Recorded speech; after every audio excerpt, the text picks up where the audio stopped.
اعوذ باللہ من الشیطان الرجیم بسم اللہ الرحمن الرحیم انا انزلناہ فی لیلۃ القدر وما ادراک ما لیلۃ القدر لیلۃ القدر خیر من الف شہر تنزل الملائکۃ والروح فیہا بإذن ربہم من کل امر سلام ہی حتی مطلع الفجر۔ اب آئیے لیلۃ القدر، انا انزلناہ فی لیلۃ القدر، اس میں قدر سے مراد کیا ہے؟ قدر کی رات۔ بعض حضرات نے تو بڑی آسانی کی ہے کہ ترجمے میں کہہ دیا ہم نے اسے شب قدر میں نازل کیا۔ ظاہر بات ہے کہ ترجمے میں تو آسان ہے، لیل کی جگہ شب کا لفظ لے آئیے اور اس کے ساتھ قدر کے لفظ کو جو کا تو رکھ دیجئے۔ یہی وجہ ہے کہ اردو میں ترجمہ کرنا، اردو میں درس دینا قرآن کا بہت آسان ہے، لیکن کوئی ایسی اجنبی زبان ہو کہ جس کے الفاظ سرے سے مناسبت نہ رکھتے ہو عربی زبان کے الفاظ کے ساتھ، وہاں بہت مشکل ہو جاتا ہے۔ اب اگر آپ انگریزی میں ٹرانسلیٹ کریں گے اس کو تو آپ کو کوئی مفہوم معین کرنا پڑے گا، کوئی ایک لفظ سلیکٹ کرنا پڑے گا، آپ قدر کے لفظ کو تو وہاں پر ریٹین نہیں کر سکتے، تو بہت مشکل ہو جائے گا ان زبانوں میں۔ چونکہ ہماری زبان جو ہے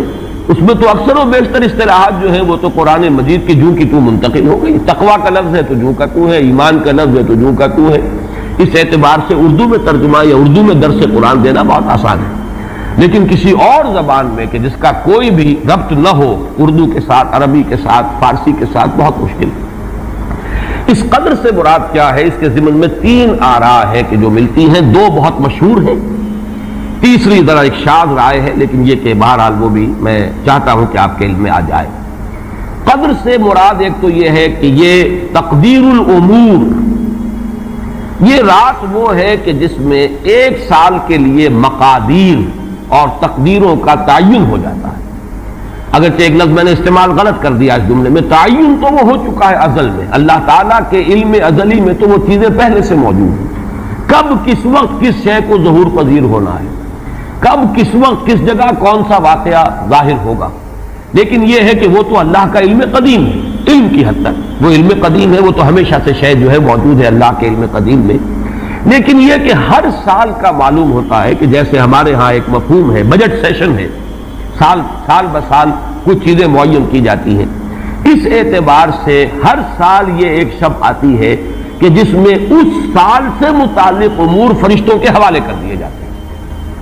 اس اصل جو ہے ام الکتاب سے یوں سمجھ لیجئے، ام الکتاب اب یہاں میں لفظ استعمال کر رہا ہوں، اللہ تعالیٰ کا علم قدیم، اللہ تعالیٰ کے علم قدیم میں جو چیزیں معین ہیں، جو آنے والے سال کے لیے جو حالات، حوادث، واقعات جو بھی ظہور پذیر ہونے ہیں، ان کے بارے میں اللہ کے جن فیصلوں کی تنفیذ ہونی ہے وہ حوالے کر دی جاتی ہیں فرشتوں کے کہ وہ ان کو تنفیذ کریں۔ یہ گویا کہ تقدیر کی رات ہے لیلۃ القدر، یعنی وہ رات جس میں تقدیر الامور، تمام معاملات جو ہیں ان کا معاملہ طے کر دیا جاتا ہے، اور اس کی تائید ہوتی ہے وہ سورہ دخان کی آیت سے فیہا یفرق کل امر حکیم، اور اس آیت میں جو لفظ آیا وہ بہت پیارا آیا، یفرق، اس رات میں ہر بات جو پختہ ہے وہ جدا کر دی جاتی ہے۔ فرق کے معنی جدا کرنا، فرق علیحدہ کر دینا، فرق کے معنی ہے کسی شے کے ٹکڑے کر دینا، وہ فرق ہوگا۔ فرقوا دینہم، انہوں نے اپنے دین کے ٹکڑے کر دیے، کسی شے کو، کسی جز کو کل سے جدا کرنا، یہ فرق ہوگا۔ تو معلوم ہوا فیہا یفرق کل امر حکیم۔ میں آج سوچ رہا تھا تو انگریزی کا ایک لفظ بہترین ذہن میں آیا، ایشو ہو جانا، ایک شے ایشو کر دی جاتی، اب یہ آرڈرز ایشو ہو گئے، طے ہے علم قدیم میں، اللہ تعالیٰ کا وہ علم قدیم جو ازلی ہے اس میں تو وہ چیزیں ہیں، لیکن اس سال کے لیے وہ آرڈرز ایشو کر دیے گئے۔ فیہا یفرق کل امر حکیم امرا من عندنا، ہمارے پاس سے ان معاملات کا معاملہ جو ہے فیصلہ ہوتا ہے، کوئی اور طاقت نہیں ہے فیصلہ کرنے والی، وہ فیصلے ہمارے ہی ہیں، ہمارے ہی پاس سے وہ فیصلے جو ہیں صادر ہوتے ہیں۔ لیکن یہ کہ اس شب میں لیلہ مبارکہ اسے کہا گیا، انا انزلناہ فی لیلۃ مبارکۃ انا کنا منذرین فیہا یفرق کل امر حکیم امرا من عندنا انا کنا مرسلین، وہ ہمارے پاس سے وہ فیصلے جو ہے وہ صادر ہو کر اور حوالے کر دیے جاتے ہیں، گویا کہ آپ جیسے کہتے ہیں آرڈر ایشو ہو گئے، آپ کے تبادلے کے یا آپ کی ترقی کا جو حکم ہے ایشو ہو گیا. تو یہ گویا کہ یہ 1 سال کا معاملہ. اور اس کے ساتھ ہی نوٹ کر لیجئے قرآن حکیم میں معلوم ہوتا ہے کہ اللہ تعالیٰ کے ہاں سے یہ فیصلے جو ہیں قضاء و قدر کے اور جو بھی اللہ کے احکام ہیں ان کی تنفیذ تدبیر امر اس کے لیے بھی کئی لیولز معین ہیں. چنانچہ سورہ سجدہ میں جو فرمایا گیا ہے وہ تو یہ ہے کہ 1000 سال کا معاملہ طے ہو جاتا ہے. یدبر الامر من السماء الى الارض ثم يعرج الیہ فی یوم کان مقدارہ 1000 سنۃ مما تعدون. تمہاری تعداد اور تمہاری گنتی اور تمہارے حساب اور تمہاری تقویم سے جو 1000 سال بنتے ہیں اللہ تعالیٰ کی تدبیر امر اس کے حساب سے ہوتی ہے. اور پھر اس کی تکمیل کے بعد پھر ملائکہ جو ہے اس کی جو رپورٹ ہے وہ لے کر اللہ تعالیٰ کے حضور میں حاضر ہوتے ہیں. یہ کہا جا سکتا ہے کہ جیسے ہم یہ سمجھتے ہیں کہ 7 آسمان ہیں, ان 7 آسمانوں کے ساتھ اللہ تعالیٰ کا یہ جو تدبیر امر کا معاملہ ہے کہ جو سمائے دنیا ہے اس پر وہ سالانہ ایشو ہو رہے ہو احکام قضاء و قدر کے, اور وہی ہے کہ جو پھر اس سال کے دوران ان کی تنفیذ ہو جاتی ہے. اور اگر اس سے آگے 100 برس کی کوئی پلاننگ ہے تو وہ دوسرے کہیں آسمان پر ہو, اور اس سے اوپر اگر کوئی 1000 برس کی پلاننگ ہے تو وہ اس سے کہیں اوپر کے آسمان پر ہو, اور اگر اس سے اوپر 10,000 برس کی کوئی پلاننگ ہے تو اس سے اوپر کے آسمان پر ہو. یہ سارے معاملات عین ممکن ہیں. یہ عالم امر کی وہ باتیں ہیں جن کو صحیح طور پر سمجھنا ہم صرف اشارات کے حوالے سے کوئی دھندلا سا تصور قائم کر سکتے ہیں کہ قرآن ایک طرف یہ بھی کہہ رہا ہے یدبر الامر من السماء الى الارض ثم يعرج الیہ فی یوم کان مقدارہ 1000 سنۃ مما تعدون. سورہ معارج میں یہ بھی ہے تعرج الملائکۃ والروح الیہ فیہا, اس میں فی یوم کان مقدارہ 50,000 سنہ, 50,000 برس کا بھی ایک دن ہے اللہ کا. تو ہو سکتا ہے کہ ان تمام مختلف درجہ بدرجہ جو تدبیر امر کے فیصلے اللہ کی طرف سے حکمت الہی اور علم الہی سے جن چیزوں کا کہ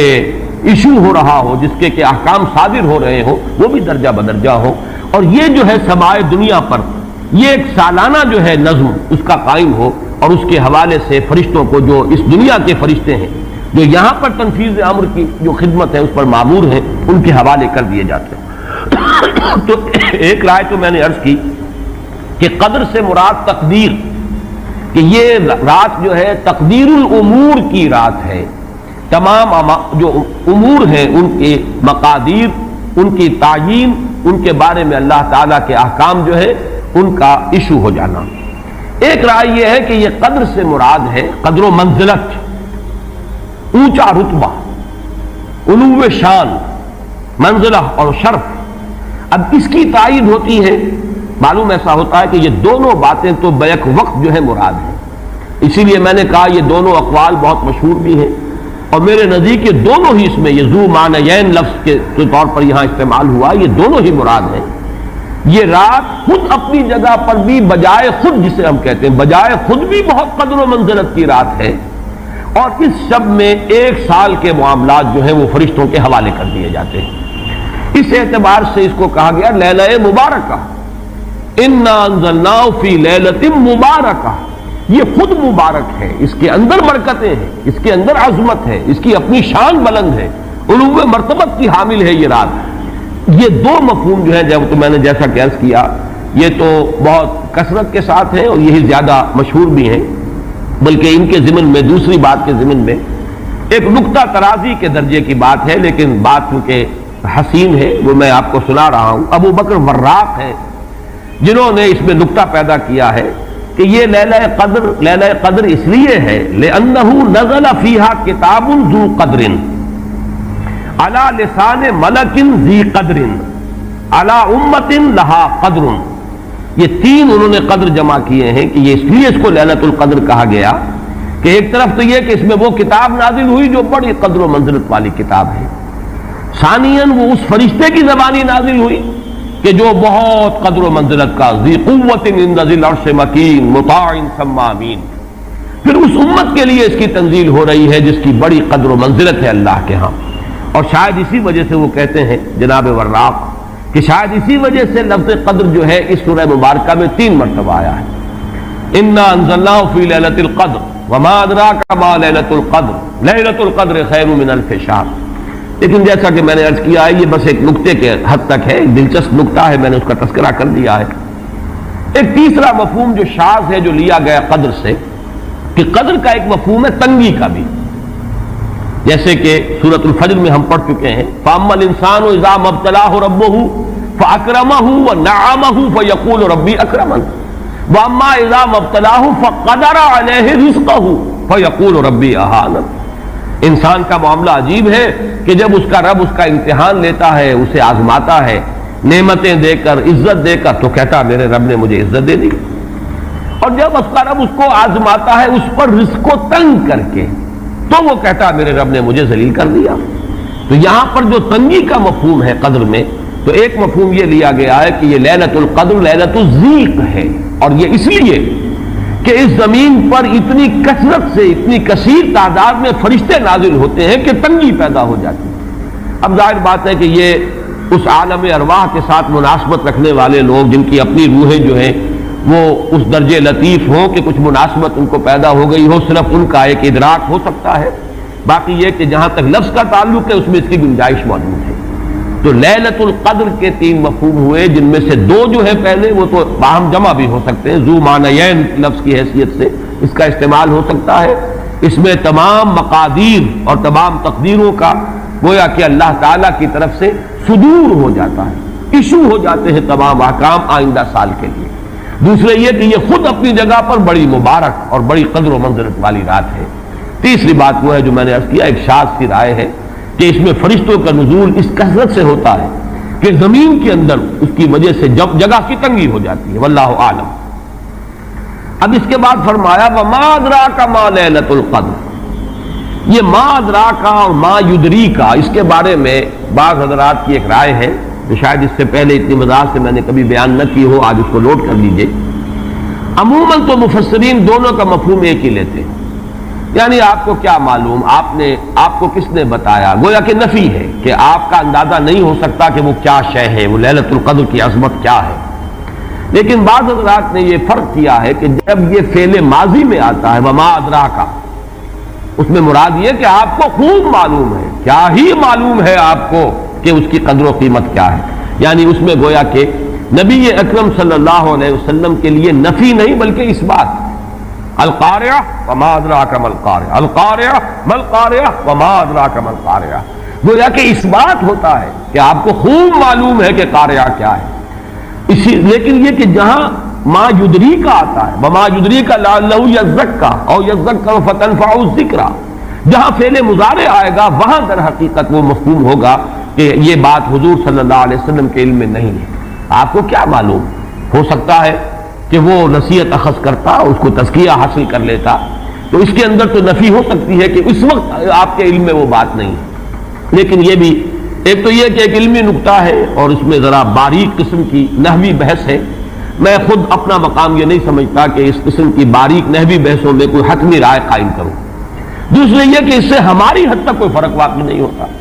فرق اگر واقع ہوتا ہے تو محمد الرسول اللہ صلی اللہ علیہ وسلم کے بارے میں واقع ہوتا ہے کہ اگر وما ادراکا آیا ہے تو گویا کہ اس بات ہے کہ حضور کے علم میں وہ بات ہے، اور وما یدریکا ہے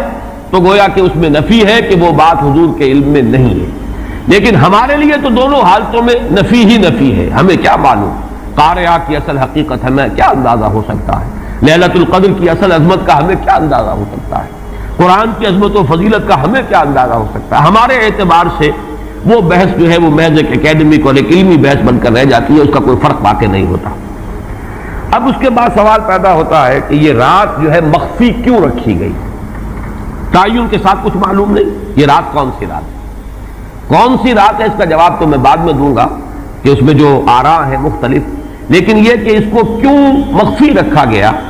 اس پر کچھ پیاری باتیں ہیں جو مفسرین نے کہی ہیں۔ پہلی بات تو یہ کہ جتنی عظیم چیزیں ہیں ان سب کو مخفی رکھا گیا۔ قیامت کب آئے گی، مخفی آئے گی، یہ یقینی ہے، کب آئے گی، یہ تو ان امور میں سے ہے کہ جس کا علم نبی اکرم صلی اللہ علیہ وسلم کو بھی نہیں دیا گیا، جبرائیل کو بھی نہیں دیا گیا۔ چنانچہ حدیث جبرائیل میں واضح طور پر الفاظ موجود ہیں وَمَا الْمَسْئُولُ عَنْهَا بِأَعْلَمَ مِنَ السَّائِلِ، کچھ معلوم نہیں، نہ سائل کو معلوم نہ مسئول کو معلوم قیامت کب آئے گی۔ اب یہ عظیم حقیقت مخفی رکھا گیا اور اس کا خاص طور پر ذکر کیا گیا سورہ طٰہٰ میں، اکاد اخفیھا لتجزی کل نفس بما تسعی۔ اگر تعین کر دیا جاتا تو جو قریب کے زمانے کے لوگ ہوتے وہ تو خوب پھر محنت کرتے آخرت کے لیے، اور ذرا فاصلے والے ہوتے وہ ذرا تساہل کرتے اس کے بارے میں۔ اس کو رکھا گیا ہے، تلوار لٹکی ہوئی ہے، کسی بھی وقت گر سکتی ہے، یہ جیسے گلوٹین کبھی اگر آپ نے دیکھا ہو جس طریقے سے کہ اس کا چھرا گرتا ہے، کسی بھی وقت گر سکتی ہے، لہذا ہر وقت چوکس رہو، چوکس میں رہو، جیسے کہ صحابہ کرام کی شان معلوم ہوتی ہے بعض روایات سے کہ ذرا تیز ہوا چلتی تھی تو وہ سمجھتے تھے کہ قیامت آ گئی۔ اس درجے استحضار تھا اعصاب کے اوپر، اس کا اتنا اثر تھا کہ ذرا تیز جھکڑ چلا اور انہوں نے سمجھا قیامت آ گئی۔ تو اس طریقے سے قیامت کو مخفی رکھا گیا۔ اکاد اخفیھا لتجزی کل نفس بما تسعی۔ نہ آج سے 100 برس پہلے والوں کو معلوم تھا کہ قیامت کب آئے گی، نہ آج والوں کو معلوم ہے، نہ اگر ابھی دنیا کی عمر ہے ابھی 100 برس اور تو قیامت سے ایک دن پہلے بھی شاید یقینی طور پر معلوم نہ ہو سکے کہ کل قیامت آ رہی ہے، تاکہ ہر وقت جو ہے امتحان اتنا ہی شدید رہے، اتنا ہی کڑا امتحان رہے ہر ایک کے لیے۔ لتجزی کل نفس بما تجزی بما تسعی، تاکہ ہر ذی نفس کو بدلہ ملے اس کی سعی کے مطابق۔ اسی طریقے سے موت کا وقت معلوم نہیں، وما تدری نفس بأی ارض تموت، کہاں موت آئے گی کچھ معلوم نہیں، کہاں موت آئے گی کب موت آئے گی کچھ معلوم نہیں۔ اسی طرح نوٹ کیجئے صلاۃ وسطیٰ، حافظوا علی الصلوات والصلاۃ الوسطیٰ معین نہیں ہے، اس کے لیے آراء اگرچہ ہے، اکثر آراء جمع ہو گئی ہیں صلاۃ العصر کے بارے میں، لیکن تعین سے حتمی طور پر نہیں کہہ سکتے۔ یہ رائے بھی ہے کہ کوئی بھی معین نہیں، تمام نمازیں جو ہے وہ صلاۃ وسطیٰ کے حکم میں ہیں۔ بہترین نماز، کوشش کرو کہ پوری محافظت کرو، صرف نماز کی نہیں بہترین نماز کی، ہر نماز تمہاری بہترین نماز ہونی چاہیے، ہر روز روز عید ہو، ہر شب شب برات۔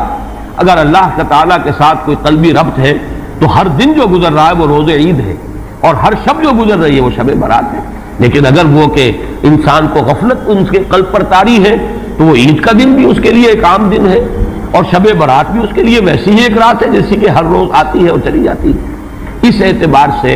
اس کو بھی خاص جو ہے معین نہیں کیا گیا صلاۃ وسطیٰ کون سی ہے۔ اسی طرح بعض روایات میں جو آتا ہے اسم اعظم،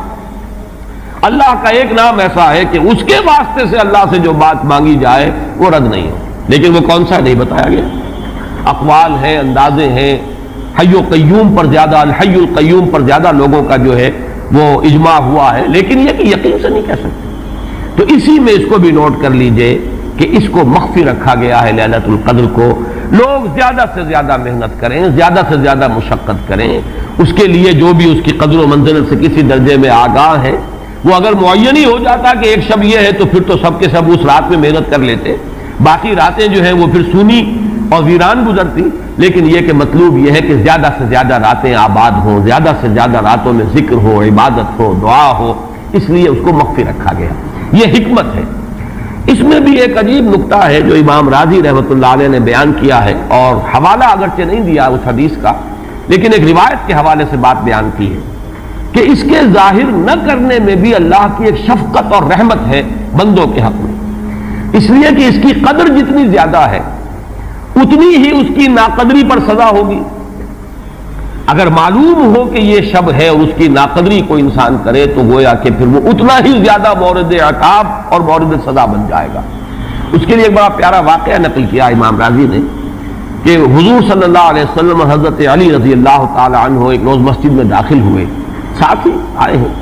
دیکھا کہ ایک شخص سو رہا ہے، نماز کا وقت ہو چکا تھا۔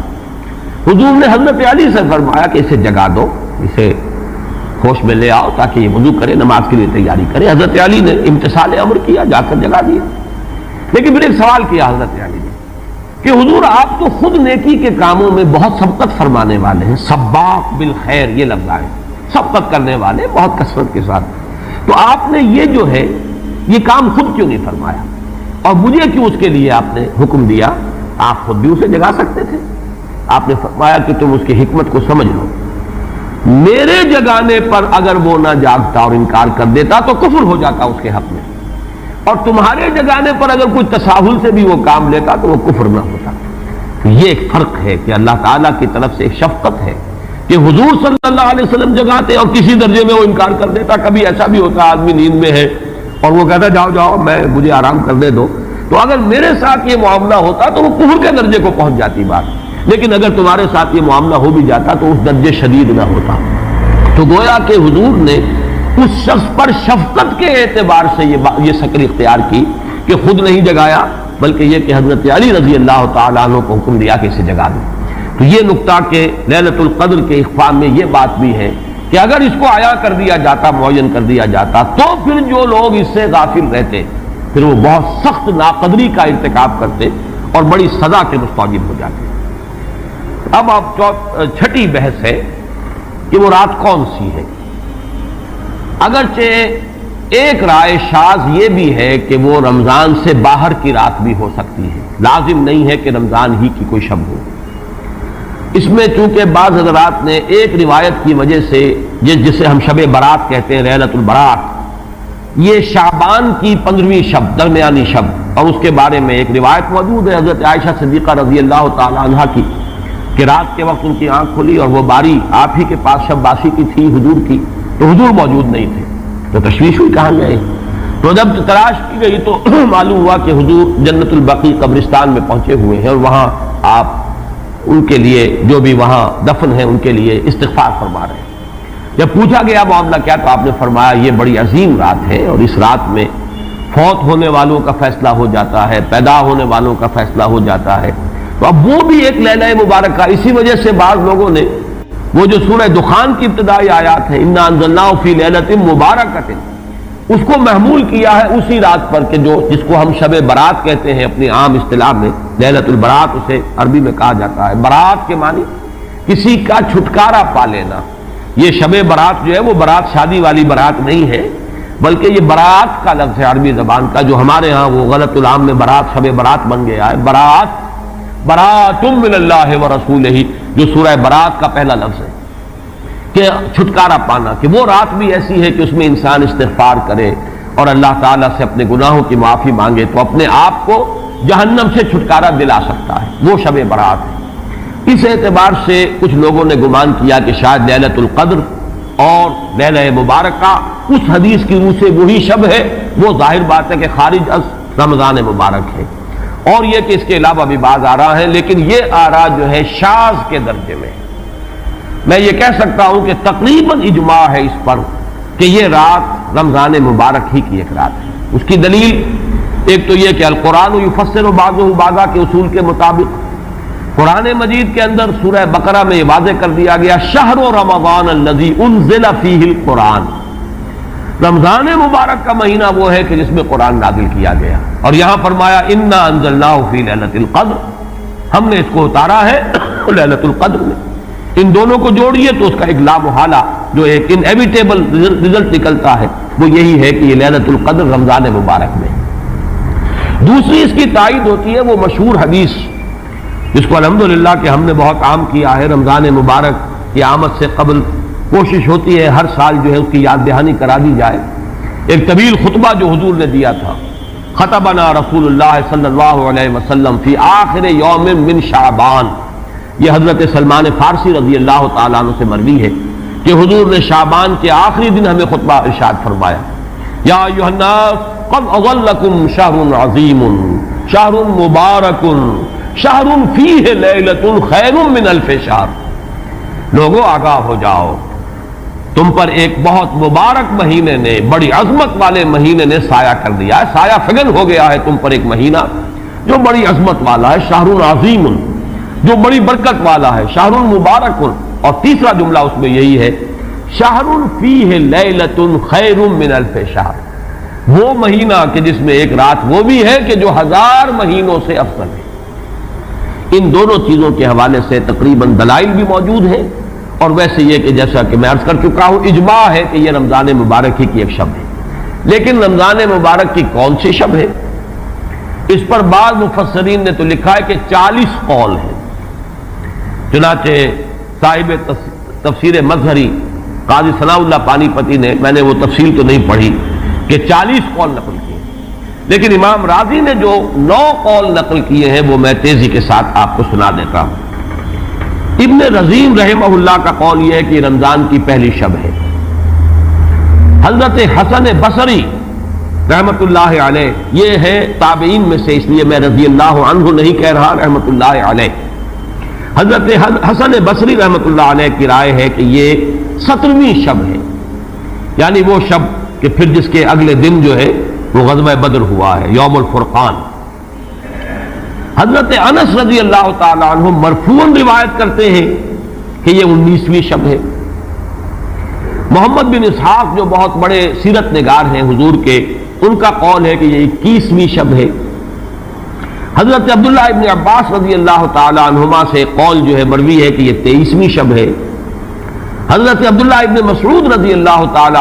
عنہ سے مروی ہے کہ یہ 24ویں شب ہے۔ اور اس کو میں ذرا اہمیت دیتا ہوں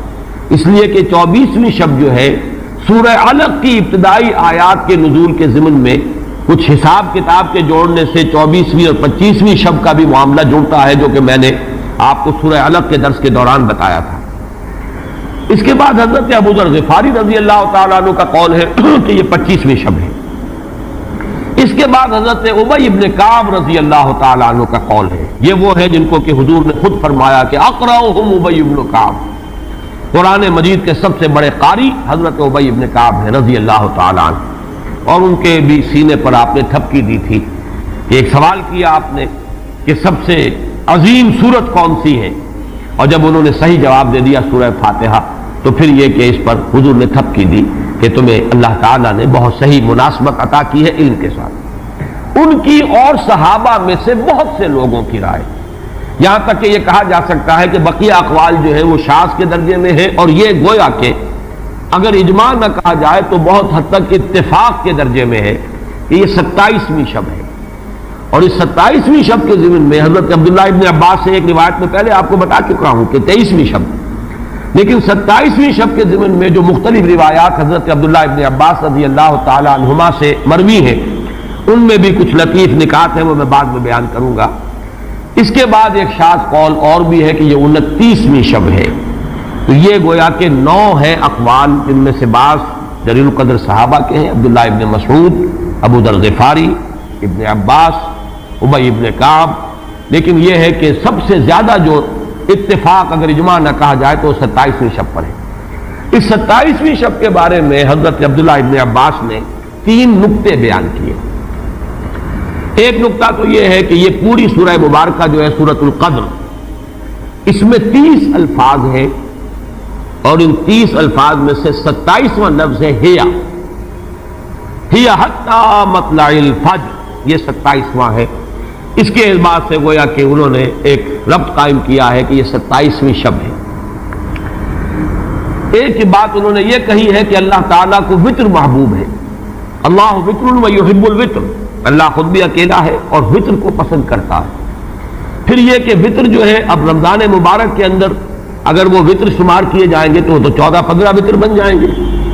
لیکن اس میں چونکہ آخری عشرے کے بارے میں بہت سی روایات جو ہیں ان کا تقریباً اجماع ہو جاتا ہے کہ آخری عشرے میں، تو آخری عشرے میں بھی 5 وطر آئیں گے، 21ویں، 23ویں، 25ویں، 27ویں، 29ویں۔ لیکن حضرت عبداللہ ابن عباس کہتے ہیں کہ 7 کا ہندسہ اللہ تعالیٰ کو بہت پسند ہے، اور بہت سی چیزیں جو ہیں عالم تکوینی میں بھی اور عالم تشریعی میں بھی بہت سی چیزیں وہ ہیں کہ جو 7 کے ہندسے کے ساتھ وابستہ ہیں۔ 7 آسمان ہیں، 7 زمینیں ہیں، ہفتے کے 7 دن ہیں، طواف کے 7 شوط ہیں، سعی بین صفا والمروہ وہ بھی 7 مرتبہ ہے، ادھر سے ادھر، ادھر سے ادھر 7۔ اسی طریقے سے سجدے کے اعضاء بھی 7 ہیں، تو اس سے انہوں نے پہلے وطر اور وطر کے بعد 7 کا حصہ، رمضان کے آخری عشرے کی وطر راتیں اور ان میں 7ویں رات یعنی 27ویں شب، وہ اپنے اس حساب کتاب سے بھی۔ اور جب انہوں نے یہ بات بیان کی تو حضرت عمر رضی اللہ تعالی عنہ نے ان کی تحسین کی ہے۔ آخری بات اور بھی کہی گئی ہے کہ لیلۃ القدر جو ہے اس کے اندر حروف کو اگر شمار کیا جائے تو 9 بنتے ہیں، اور یہ لیلۃ القدر اس سورہ مبارکہ میں 3 مرتبہ آیا ہے۔ انا انزلناہ فی لیلۃ القدر وما ادراک ما لیلۃ القدر لیلۃ القدر خیر من الف شہر۔ اس اعتبار سے بھی 3 کو ضرب دی جائے 9 سے تو وہ بھی 27 کا عدد بنتا ہے۔ بہرحال یہ میں نے جیسا کہ عرض کیا تھا کہ ان کا کوئی تعلق نہ صرف سے ہے، نہ نحو سے ہے، نہ روایات سے، لیکن بہرحال حضرت عبداللہ ابن عباس کا ایک ذوق ہے،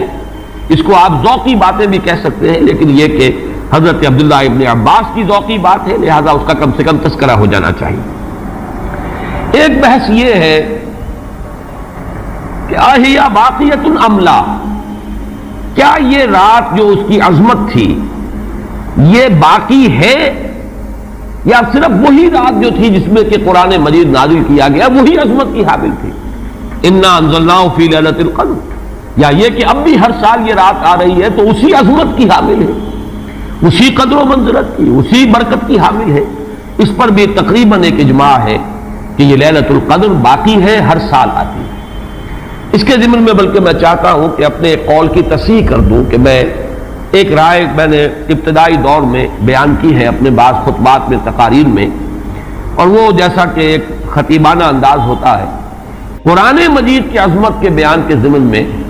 میں یہ باتیں، یہ بھی نقطے کے درجے کی باتیں ہوتی تھی اور وہ میں بیان کرتا رہا ہوں کہ قرآن ہے اصل عظمت کی حامل شے، جس رات میں یہ قرآن نازل ہوا وہ لیلۃ القدر بن گئی، گویا کہ لیلۃ القدر کی عظمت جو ہے وہ قرآن کی عظمت سے مستعار ہے۔ جس مہینے میں یہ نازل ہوا وہ مذہب جو ہے، وہ مہینہ جو ہے مبارک ہو گیا، شہر المبارک، اور وہ مہینہ جو ہے وہ روزے کی عظیم عبادت کے لیے مختص کر لیا گیا۔ اسی طریقے سے جو دن اس کی تعلیم کے لیے خاص کیا گیا، جو جمعے کا دن جو ہے وہ در حقیقت تعلیم قرآن کے لیے، یتلو علیہم آیاتہ ویزکیہم ویعلمہم الکتاب والحکمہ، جو حضور کا عمل تھا اسی کو دوام عطا کیا گیا ہے خطبہ جمعہ کی صورت میں۔ وہ دن جو ہے وہ سید الایام بن گیا کہ ہفتے کے دنوں میں وہ سردار دن ہے، جمعے کا دن جو ہے وہ سردار ہے تمام دنوں کا۔ یہ بات اپنی جگہ پر صحیح ہے جہاں تک اصولی اعتبار سے، لیکن میں اس میں جو تصحیح کر رہا ہوں جزوی طور سے وہ یہ ہے کہ لیلۃ القدر کی عظمت جو ہے وہ خود اپنی جگہ پر ہے، فی نفسہا ہے، اپنے ہی مقام پر ہے، اپنی جگہ ہے، بجائے خود، جسے کہتے ہیں فارسی میں بجائے خود عظمت کی حامل ہے۔ اور اس کی عظمت کا مقام یہ بھی ہے کہ اس میں فیہا یفرق کل امر حکیم، تمام معاملات جو ہے اللہ کے فیصلے جو ہیں ان کو ایشو کر دیا جاتا ہے، وہ گویا کہ حوالے کر دیے جاتے ہیں، وہ فیصلے صادر ہو جاتے ہیں اللہ تعالیٰ کی جناب سے، تو یہ اس کی عظمت قدیم ہے۔ قرآن کا نزول اس کے ساتھ شامل کیا گیا ہے کہ اس عظیم رات کا انتخاب کیا گیا ہے قرآن کے نزول کے لیے۔ یہ میں چاہتا تھا کہ اپنے ان سابقہ بیانات کے ضمن میں یہ تصحیح جو ہے میں آپ کو نوٹ کرا دوں۔ دوسرے یہ کہ آیا اس کے ساتھ اس کا دن بھی اس عظمت میں شامل ہے یا نہیں؟ اس میں بھی اکثر مفسرین کا جواب یہ ہے کہ دن شامل ہے، اس لیے کہ قرآن مجید کا حساب کتاب، عرب کی تقویم، اس میں رات بول کر بھی دن رات مراد لیتے تھے اور یوم بول کر بھی دن رات مراد لیتے تھے۔ یوم بھی 24 گھنٹے کے مجموعے کا نام ہے، اور جب رات کا تذکرہ آتا ہے تو رات بھی در حقیقت دن اور رات کے 24 گھنٹوں پر اس کا جو ہے اطلاق کیا جاتا ہے۔ جو دن آتا ہے رات کے بعد وہ اس رات کے تابع ہے۔ اس اعتبار سے یہ عظمت جو ہے صرف شب کے ساتھ نہیں ہے، بلکہ یہ کہ اس کے بعد آنے والا دن جو ہے وہ بھی اسی عظمت کا حامل ہے۔ اس سے ایک بہت بڑا مسئلہ حل ہو جاتا ہے کہ جو اس دور میں خاص طور پر بہت سے لوگوں کے ذہنوں کو پریشان کر سکتا ہے، اور وہ یہ کہ جب کہ مکے میں یا عرب میں رات ہے تو امریکہ میں وہ دن ہے۔ وہ دن، یا اگر وہ رات آئے گی تو ابھی اس کے کچھ 12 گھنٹے کے بعد وہاں پر رات آئے گی۔ اس اعتبار سے دن جو ہے وہ بھی جب شامل ہو گیا اس کے ساتھ تو معلوم ہوا کہ کرۂ ارضی کا کوئی حصہ بھی، کوئی نقطہ بھی اس برکت اور اس قدر و منزلت سے محروم نہیں رہے گا، اس لیے کہ دن کے رات کے ساتھ وہ دن جو ہے طبعاً شامل ہے۔ اب آئیے کہ یہ خیر من الف شہر، اس سے کیا مراد ہے؟ دو باتیں تو اس میں بالکل واضح ہیں۔ ایک تو اس اعتبار سے کہ اس میں جو عبادت کی جائے، استغفار کیا جائے، ذکر کیا جائے، اس کی قدر و منزلت، اس کے لیے ایک تعبیر ہے، جو انداز اسلوب بیان اختیار کیا گیا وہ یہ ہے، اس سے مراد وہ 1000 مہینے جو ہے گنتی کے 1000 مہینے نہیں ہیں۔ اس کو جن لوگوں نے حساب کر کے 83 برس اور کچھ مہینے نکالے ہوئے تو وہ در حقیقت یہ حساب کتاب نہیں ہوتا۔ عربی زبان میں کہیں 100، کہیں 70، کہیں 1000، یہ کثرت کی تعبیر کے لیے آتے ہیں۔ تو معلوم ہوا کہ بہت زیادہ اجر و ثواب ہے عبادت کا، دعا کی قبولیت کا بہت قوی امکان ہے اس شب مبارک میں، اور یہ کہ تقرب الی اللہ کے لیے انسان کوئی کوشاں ہو تو اس کی پیش رفت جو ہے اس شب میں جو ہے وہ بقیہ دنوں اور بقیہ راتوں کی نسبت سے بہت زیادہ ہوگی۔ اس میں جو ایک اشکال پیدا ہوتا ہے ذہن میں کہ آخر کیا سبب ہے کہ بعض خاص جو دن ہیں یا بعض خاص مہینے ہیں ان کی جو خاص جو فضیلت ہے، تو اس کو میں سمجھتا ہوں کہ بہت عمدگی سے ہمارے مفسرین نے سمجھایا ہے کہ عالم مادی میں بھی ہم یہ چیز دیکھتے ہیں کہ مناسبت ہوتی ہے۔ کوئی فصل ہے گندم کی، اب آپ اگر اس کو غلط موسم میں اگر بو دیں گے تو آپ کا بیج بھی ضائع ہو جائے گا۔ مناسبت ہے، صحیح وقت ہے اس کا، اسی میں اگر وہ فصل جو ہے وہ بوئی جائے گی تو وہ مثمر ہوگی، اس سے آپ کو فصل حاصل ہو جائے گی۔ لیکن اگر آپ نے غیر وقت میں وہی بیج بہترین ہو، دانہ عمدہ سے عمدہ ہو، زمین اچھی سے اچھی ہو، لیکن یہ کہ موسم اگر آپ نے غلط چن لیا ہے، تو گویا کہ مناسبت جو ہے اوقات، دنوں، ایام، راتوں، مہینوں، سالوں، ان کے جو بھی ایک خاص مناسبت ہے نیکی کے ساتھ، خیر کے ساتھ، عالم امر کے ساتھ، روحانیت کے ساتھ، عالم ارواح کے ساتھ، اس کو ہم قیاس کر سکتے ہیں کہ جیسے موسموں اور دنوں کا معاملہ ہے، اسی طریقے سے اس عالم ارواح کے اندر اور روحانی عالم کے اندر بھی کچھ ایام ہیں، کچھ دن ہیں، کچھ مہینے ہیں جن کی خصوصی مناسبت ہے۔ چنانچہ رمضان مبارک کا مہینہ ہے، اسی طریقے سے یہ لیلۃ القدر ہے، اس کے اندر جو ہے قدر و منزلت اللہ نے جو رکھی ہے وہ اس کی ایک خصوصیت ہے جس کو ہم، ظاہر بات ہے کہ عالم امر کی اشیاء جو ہے کما حق ہو، تو ان کا ادراک اور شعور ہم اس وقت اس زندگی میں اس دنیا میں حاصل نہیں کر سکتے، لیکن اس کی طرف اس تمثیل کے ذریعے سے کچھ نہ کچھ جو ہے رہنمائی ہو جاتی ہے۔ جیسے کہ قرآن مجید کی عظمت کما حق ہو، جیسے کہ وہ عظمت ہے، کما ہیا کسی انسان کے لیے ممکن نہیں کہ اس کا ادراک اور شعور کر سکے، لیکن مثال دی گئی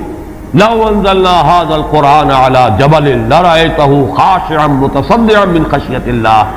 وتلك الامثال نضربها للناس لعلهم يتفكرون۔ یہ مثالیں ہم بیان کر دیتے ہیں لوگوں کے لیے کہ جو معاملات، جو امور، جو لطیف حقائق ان کے ادراک و شعور سے ماوراء ہیں، بلند تر ہیں، اس کا کوئی اجمالی اور کوئی مبہم خاکہ تو ان کے ذہن میں آ ہی جائے ایک تمثیل کی مدد سے۔ اس اعتبار سے اس مادی عالم میں بھی جو موسموں کے اثرات اور ان کی مناسبت یا عدم مناسبت کسی کام کے ساتھ ہے، اس کے حوالے سے ہم سمجھ سکتے ہیں کہ اللہ تعالیٰ نے خاص گھڑیاں، خاص ساعات، جیسے فرمایا گیا کہ جمعے کے دن ایک خاص ساعت ایسی ہے، اب دیکھیے اس کو بھی شمار کر لیجئے، وہ بھی مخفی رکھی گئی ہے کہ وہ ساعت کون سی ہے۔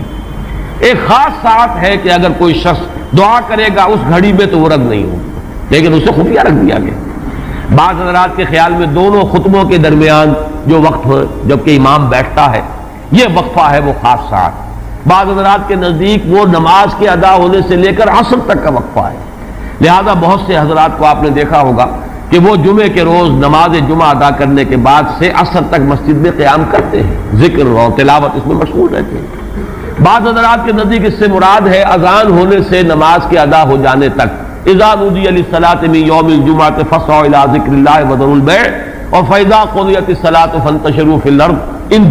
دونوں کے مابین جو وقت ہے وہ گویا کہ اس کا، لیکن اس کو بھی مخفی رکھ دیا گیا۔ وہ جو میں نے کچھ لسٹ گنوائی تھی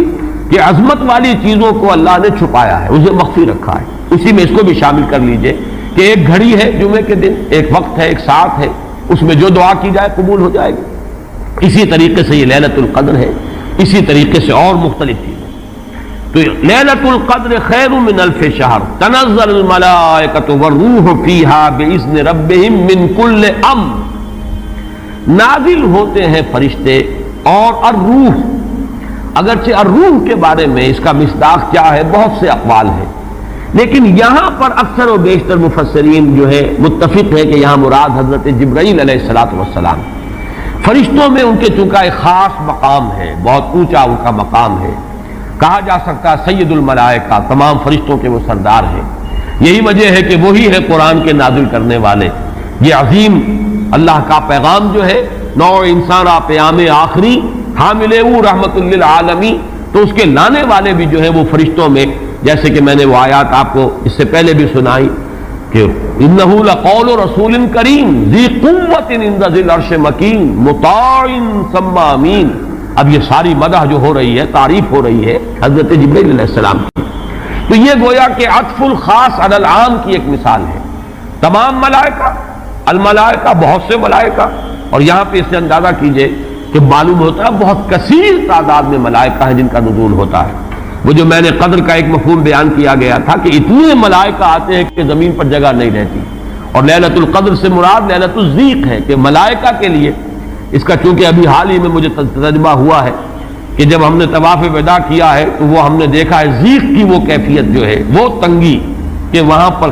جگہ جو ہے آدمی کا سانس لینا مشکل ہو جاتا ہے، اس درجے تنگی۔ تو اب یہ تو ایک عالم مادی کا ضیق تھا جو ہم دیکھا ہے، جس کا ہمیں تجربہ ہو گیا۔ عالم ارواح میں فرشتوں کا ضیق کہ اتنے فرشتے نازل ہو جائیں کہ ان کو تنگی محسوس ہو، ان کو اپنے لیے جگہ نہ مل رہی ہو زمین پر، تو یہ بھی ایک مفہوم ہے۔ تنزل الملائکۃ والروح، نازل ہوتے ہیں فرشتے اور جبرائیل، بالخصوص حضرت جبرائیل علیہ الصلوۃ والسلام، فیہا اس شب میں، بِإِذْنِ رَبِّهِمْ مِنْ كُلِّ أَمْرٍ سلام، وہ اپنے رب کے اذن سے۔ اس میں گویا کہ وہ جڑ کاٹی جا رہی ہے، جیسا کہ میں نے بارہا بیان کیا ہے کہ ایمان بالملائکہ ہی بگڑ کر مشرکانہ نظام کی شکل اختیار کر لیتا ہے۔ یہ دیویوں اور دیوتاؤں کا تصور جو دنیا میں ہے، گاڈز اینڈ گاڈیسز،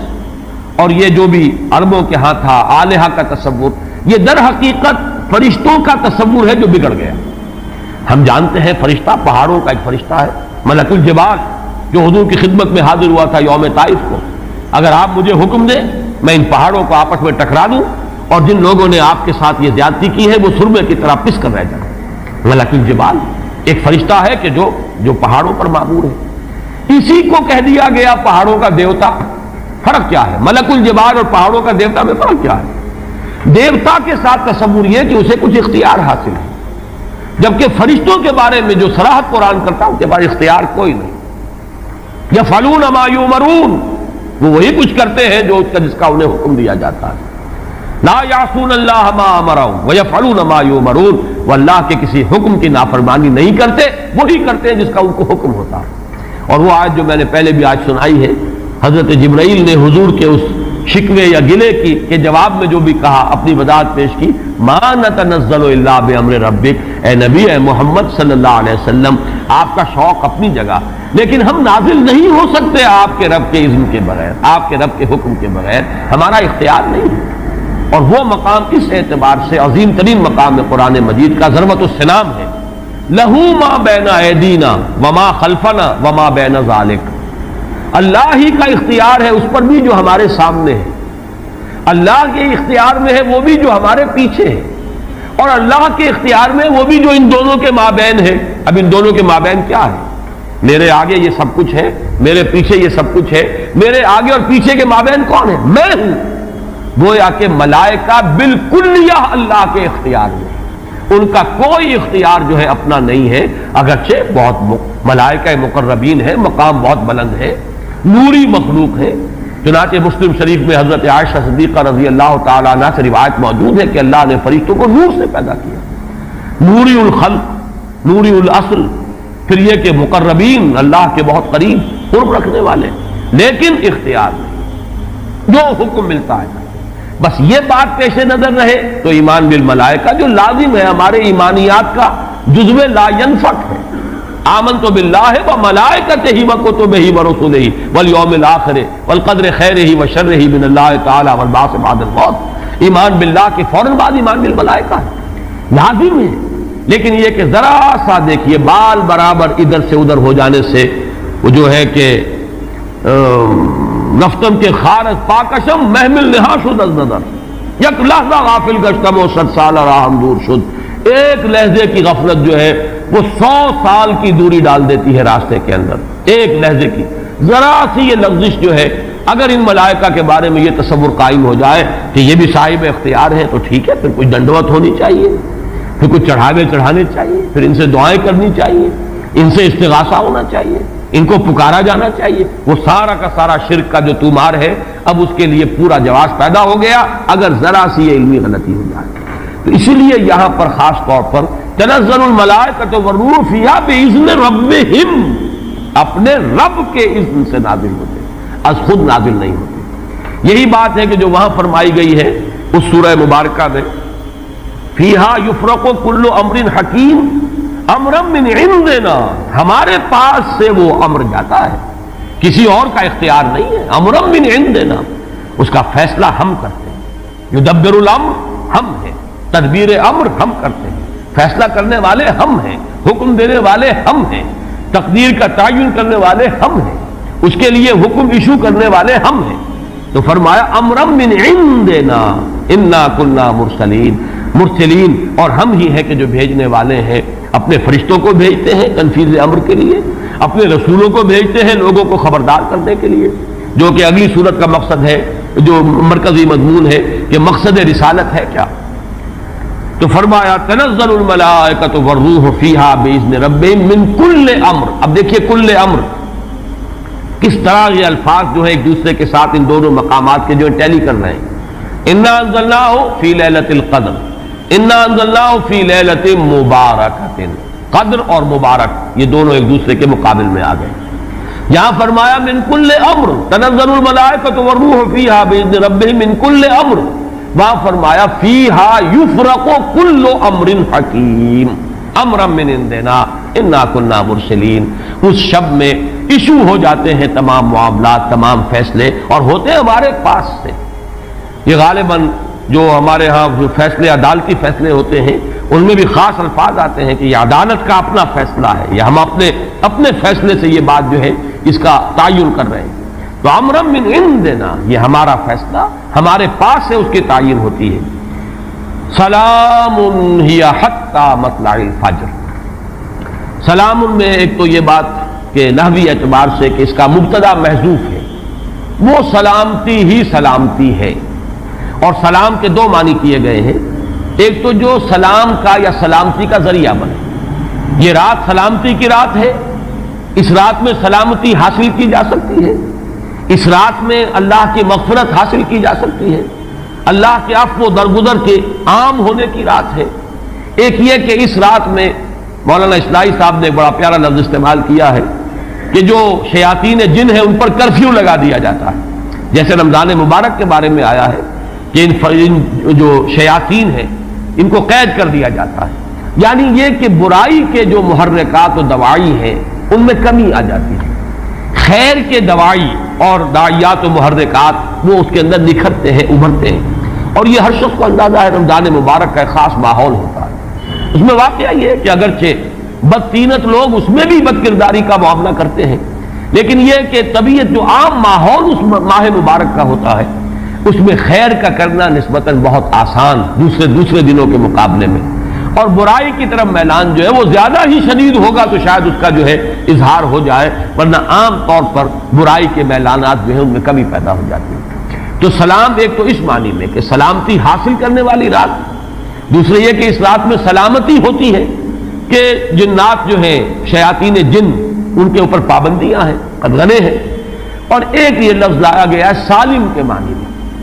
سالم پوری رات، یہ پوری رات کا معاملہ ہے، اس کی کوئی خاص ساعت نہیں ہے۔